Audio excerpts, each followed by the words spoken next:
ಇದು ಕನಕಪುರ ಲೋಕಸಭಾ ಕ್ಷೇತ್ರ ಇತ್ತು. ನಾನು ದೇವೇಗೌಡರು ಎಲೆಕ್ಷನ್ ಮೇಲೆ ನಿಂತಾಗ, ಚಂದ್ರಶೇಖರ್ ಮೂರ್ತಿ ನಿಂತಾಗ, ಜಾಫರ್ ಶರೀಫ್ ನಿಂತಾಗ, ದೇವೇಗೌಡರು ನಿಂತ್ಕೊಂಡಾಗ, ಕುಮಾರಸ್ವಾಮಿ ಪಾರ್ಲಿಮೆಂಟ್ ಮೆಂಬರ್ ಆಗಿದ್ದಾಗ ಇದು ಕನಕಪುರ ಇತ್ತು. ಆಮೇಲೆ ಇದನ್ನ ನಾವು ಇದು ಬೆಂಗಳೂರಿನವ್ರು ನಾವು ಅಂತ ಹೇಳಿ ನಮ್ಮೂರ ಹೆಸರನ್ನ ತೆಗೆದುಬಿಟ್ಟು ನಾವು ಇದನ್ನ ಯಾರು ಹೇಳ್ತಾ ಇದೀವಿ ಅಂದ್ರೆ ಇದನ್ನ ಟೀಕೆ ಮಾಡ್ತಾರೆ ಹೇಳ್ತಾ ಇದೀವಿ. ಕನಕಪುರ ಹೆಸರನ್ನ ತೆಗೆದು ಇದು ಬೆಂಗಳೂರು ಗ್ರಾಮಾಂತರ ಜಿಲ್ಲಾ ಕ್ಷೇತ್ರ ಅಂತ ನಾವು ಮಾಡಿದ್ವಿ. ಇದಕ್ಕೆ ಗೌರವ ಇದೆಯೋ ಇಲ್ಲ? ನಾನು ಜಿಲ್ಲಾ ಪಂಚಾಯತಿ ಮೆಂಬರ್ ಇದ್ದೆ, ಜಿಲ್ಲಾ ಪರಿಷತ್ ಪರಿಷತ್ ಮೆಂಬರ್ ಇದ್ದೆ, ಜಿಲ್ಲಾ ಪರಿಷತ್ ಮೆಂಬರ್ ಇದ್ದೆ. ಎಲ್ಲಿ ಮೆಂಬರ್ ಇದ್ದೆ ನಾನು? ಬೆಂಗಳೂರು ಗ್ರಾಮಾಂತರ ಜಿಲ್ಲಾ ಪರಿಷತ್ ಮೆಂಬರ್ ಇದ್ದೆ. ಯಾಕೆ ಬೆಂಗಳೂರು ಗ್ರಾಮಾಂತರ ಜಿಲ್ಲಾ ಪರಿಷತ್ ಅಂತ ಇಟ್ರು? ಇದು ಬೆಂಗಳೂರು ಜಿಲ್ಲೆ, ಇದು ಬೆಂಗಳೂರು ಸಿಟಿ, ರಾಮನಗರ, ಚನ್ನಪಟ್ಟಣ, ಮಾಗಡಿ, ದೊಡ್ಡಬಳ್ಳಾಪುರ, ಆನೇಕಲ್ಲು, ದೇವನಹಳ್ಳಿ, ಹೊಸಕೋಟೆ ಇವೆಲ್ಲ ಬೆಂಗಳೂರು ಜಿಲ್ಲೆ. ಕೆಂಪೇಗೌಡ ಕಟ್ಟಂತ ಜಿಲ್ಲೆ. ಈಗ ನನ್ನ ಊರ ಹೆಸರು ದೊಡ್ಡಾರಳ್ಳಿ, ಕೆಂಪೇಗೌಡ ಮಗ ಶಿವಕುಮಾರ್, ಡಿ ಕೆ ಶಿವಕುಮಾರ್. ನಾನು ನನ್ನ ಊರ ಹೆಸರನ್ನ ಬದಲಾವಣೆ ಮಾಡ್ಬೇಕಾಗ್ತ? ನಮ್ಮ ಅಪ್ಪನ ಹೆಸರು ಬದಲಾವಣೆ ಮಾಡ್ಬೇಕಾಗ್ತದ? ಸಾಧ್ಯನೇ ಇಲ್ಲ. ಈಗ ದೇವೇಗೌಡರು, ಎಚ್ ಡಿ ದೇವೇಗೌಡರು ಅಂತ ಹೇಳಿ ಅವ್ರ ತಂದೆ ಅವ್ರ ಹೆಸರು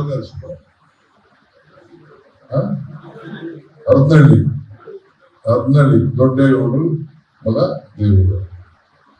ಎಚ್ ಡಿ ಕುಮಾರಸ್ವಾಮಿ ಅವ್ರ ಹರದನಹಳ್ಳಿನೋ ಒಳಗರಿಸ್ತಾರೆ, ದೇವೇಗೌಡರು ಮಗ ಕುಮಾರಸ್ವಾಮಿ. ರಾಮನಗರ ಬಂದಿದ್ದೀರಿ ನೀವು, ಬಹಳ ಸಂತೋಷ.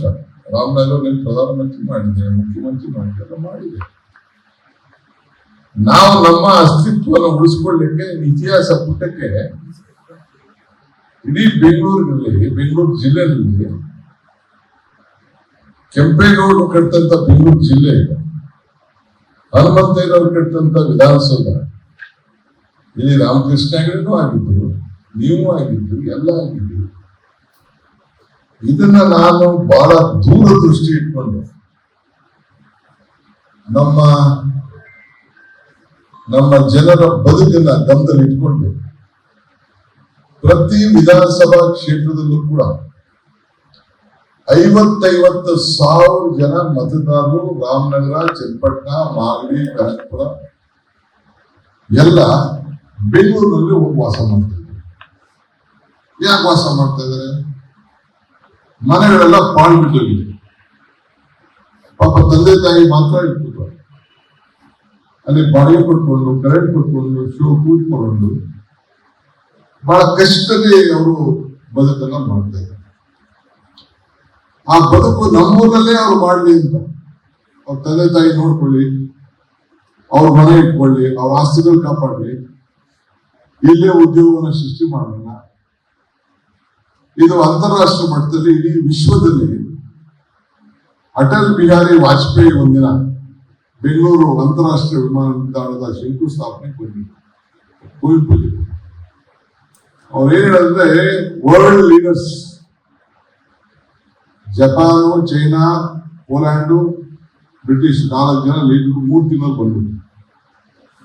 ವಿಶ್ವದ ನಾಯಕರುಗಳು ಒಂದು ಕಾಲದಲ್ಲಿ ಮೊದಲು ದೆಹಲಿಗೆ ಬರೋರು, ದೆಹಲಿಯಿಂದ ಬೆಂಗಳೂರು ಬರೋರು, ಚೆನ್ನೈಗೆ ಬರೋರು, ಕಲ್ಕಟ್ಟಾಗೆ ಹೋಗೋರು, ಮುಂಬೈಗೆ ಹೋಗೋರು. ಈ ಪರಿಸ್ಥಿತಿ ಹೆಂಗಿಲ್ಲ, ಮೊದಲು ಬೆಂಗಳೂರು ಬಂದ್ಬಿಟ್ಟು ದೆಹಲಿಗೆ ಹೋಗ್ತಾ ಇದ್ದಾರೆ ಅಂತ ಹೇಳಿದ್ರು ಅಟಲ್ ಬಿಹಾರಿ ವಾಜಪೇಯಿ. ಮಿಸ್ಟರ್ ಕುಮಾರಸ್ವಾಮಿ, ಇದು ಅಟಲ್ ಬಿಹಾರಿ ವಾಜಪೇಯಿ ಹೇಳಿದ ಮಾತು. ಈಗ ನಮ್ಮ ಹೆಸರನ್ನ ನಾವ್ಯಾಕೆ ಚೇಂಜ್ ಮಾಡ್ಕೊಡುದು? ನೀವು ನಿಮ್ಮ ಹೆಸರು ಕೊಡ್ಬೇಕಾದ್ರೆ ನಿಮ್ಮ ಊರ ಹೆಸರು, ನಿಮ್ಮ ತಂದೆ ಹೆಸರು, ನಿಮ್ಮ ಫ್ಯಾಮಿಲಿ ಹೆಸರು, ಕೆಲವರು ಪಟೇಲ್ರು ಅಂತ ಮಾಡಿಕೊತಾರೆ. ಈ ನಮ್ಮ ವಿಜಯದೇವ್ ಪಟೇಲ್ರು ಅಂತ ಪಟೇಲ್ರು ಅಂತ ಯಾಕೆ ಕರೀತಾರೆ? ಕೆಲವರು ಚೇರ್ಮನ್ ಅಂತ ಇಟ್ಕೊಳ್ತಾರೆ. ಯಾಕೆ ಅವ್ರ ಕುಟುಂಬದಲ್ಲಿ ಒಂದು ಚೇರ್ಮನ್ ಅಂತ ಇರ್ತದೆ. ಹಾಗೆ ಒಬ್ಬೊಬ್ಬರು ಒಂದೊಂದು ಜೋಡಿದಾರ ಅಂತ ಕೇಳಿಟ್ಕೊಳ್ತಾರೆ. ಅವರ ವಂಶ, ಅವರವರ ಹೆಸರು, ಅವ್ರ ಗೌರಿಕೆ, ಅವ್ರ ಪಾಳೆದಾರಿಕೆ, ರೈತಾಪಿ ಎಲ್ಲ ಕೂಡ ಇಟ್ಕೊಂಡು ಅವರು ಬದುಕ್ತಾ ಇರ್ತಾರೆ. ಸೊ ನಾವು ಇದನ್ನೆಲ್ಲ ಬಹಳ ದೂರದೃಷ್ಟಿಯನ್ನು ಇಟ್ಟು ನಮ್ಮ ಜನಕ್ಕೆ ನಾವು ಇದ್ದೀವಿ, ಅಧಿಕಾರದಲ್ಲಿ ಇದ್ದೀವಿ, ನಾವು ಏನಾದ್ರು ಒಂದು ಹೊಸ ರೂಪ ಕೊಡಬೇಕು ಅಂತೇಳಿ ನಾವು ತೀರ್ಮಾನ ಮಾಡಿ ರಾಮನಗರವಾಗೇ ಇದೆ, ಕುಲೋಸ್ಪೇಟೆ ಅಂತ ಇತ್ತಪ್ಪ ಹಿಂದೆ, ಅದನ್ನ ರಾಮನಗರ ತಾಲೂಕು ಅಂತ ಮಾಡಿದ್ವಿ. ಅದು ಕೇಂದ್ರ ಸ್ಥಳ ಅಂತ ಮಾಡಿದ್ವಿ. ನಾವೇನ ಕೇಂದ್ರ ಸ್ಥಳನ ಕನಕಪುರಕ್ಕೋ, ಚನ್ನಪಟ್ಟಣಕ್ಕೋ, ಮಾಗಡಿಗೋ, ಬೆಂಗಳೂರಿಗೋ ಇಲ್ಲಿ ಸೇರಿಸಿಲ್ವಲ್ಲ, ಅಲ್ಲೇ ಇರ್ತದೆ. ಅಂತಾರಾಷ್ಟ್ರೀಯ ಮಟ್ಟದಲ್ಲಿ ನಾವು ಕನಕಪುರವನ್ನ, ರಾಮನಗರವನ್ನ, ಚನ್ನಪಟ್ಟಣ ಜನ ಮಾಡಿ ಆನೇಕಲ್ಲಿಂದ ಒಂದು 2 ಕಿಲೋಮೀಟರ್ ಹೋದ್ರೆ ತಮಿಳುನಾಡು, ಆ ಕಡೆ ದೊಡ್ಡಬಳ್ಳಾಪುರ ಆದ್ಮೇಲೆ, ದೇವನಹಳ್ಳಿ ಆದ್ಮೇಲೆ ಅಲ್ಲೊಂದು 20-30 ಕಿಲೋಮೀಟರ್ ಹೋದ್ರೆ ಆಂಧ್ರ, ಹೊಸಕೋಟೆ ಇನ್ನೊಂದು 20-30 ಕಿಲೋಮೀಟರ್ ಆದ್ಮೇಲೆ ತಿರ್ಗಾ ಅಲ್ಲೊಂದ್ ಕಡೆ ಕೋಲಾರ ಆದ ತಕ್ಷಣ ಅಲ್ಲೂ ಆಂಧ್ರ ಸಿಗ್ತದೆ. ಈ ಕಡೆ ಭಾಗದಲ್ಲಿ ಹೆಂಗಿದೆ, ನಾವು ಉಳಿಸ್ಕೋಬೇಕು ನಮ್ಮ ಹೆಸರು. ಅದಕ್ಕೆ ಒಬ್ಬರು ರಾಜಕಾರಣಿಗಳು, ನಾಯಕರು, ಇಲ್ಲಿಂದ ಬೆಳೆದವರು ಈಗ ನಮ್ಮ ಜಿಲ್ಲೆಯಲ್ಲಿ ಇಲ್ಲ. ರಾಮನಗರ ಹೆಸರು ತೆಗೆದವರು ಸರ್ವನಾಶ, ನಾವು ಹೆಸರು ತೆಗೆದವರು ನಾವು ಸರ್ವನಾಶ ಅಂತೇಳಿ ಡೆಲ್ಲಿಲಿ ಸ್ಟೇಟ್ಮೆಂಟ್ ಕೊಡ್ತಾರೆ. ಈ ಸ್ಟೇಟ್ಮೆಂಟ್ ಇದನ್ನ ತೆಗೆದವರು 33 ಜನ ಕ್ಯಾಬಿನೆಟ್ ಮಿನಿಸ್ಟರ್ ಸಿದ್ದರಾಮಯ್ಯನವರು ಸೇರಿ ನಾವೆಲ್ಲ ಪ್ರಪೋಸಲ್ ಕೊಟ್ಟು ಕ್ಯಾಬಿನೆಟ್ ಅಲ್ಲಿ ಇಟ್ಟು ಚರ್ಚೆ ಆಯ್ತು, ನಮ್ಮ ವಾದ ಮಂಡಿಸ್ತು. ಎಲ್ಲರೂ ಸೇರಿ ಡಿ ಕೆ ಶಿವಕುಮಾರ್ ಏನ್ ಪ್ರಸ್ತಾವನೆ ಕೊಟ್ಟಿದ್ದಾರೆ ಅದಕ್ಕೆ ನಾವು ಒಪ್ಪಿದ್ದೀವಿ ಅಂತ ಹೇಳಿ ಸರ್ಕಾರದ ತೀರ್ಮಾನ ಇದೆ. ಸರ್ಕಾರ ಸರ್ವನಾಶ ಆಗ್ಬಿಡ್ಬೇಕಾ, ಮಂತ್ರಿಗಳನ್ನ ಸರ್ವನಾಶ ಆಗ್ಬಿಡ್ಬೇಕಾ? ಇದಕ್ಕೆ ನೀವು ಉತ್ತರ ಕೊಡಿ, ಮಾಧ್ಯಮದವರು ಉತ್ತರ ಕೊಡಿ ಅಂತ ಇಷ್ಟು ಕೇಳಿ ನಾನು ಬಿಡ್ತೀನಿ. ಮಿಕ್ಕಿದ್ದು ಬೆಂಗಳೂರು ಬೇರೆ ವೇದಿಕೆಯಲ್ಲಿ ನಾನು ಮಾತಾಡ್ತೀನಿ.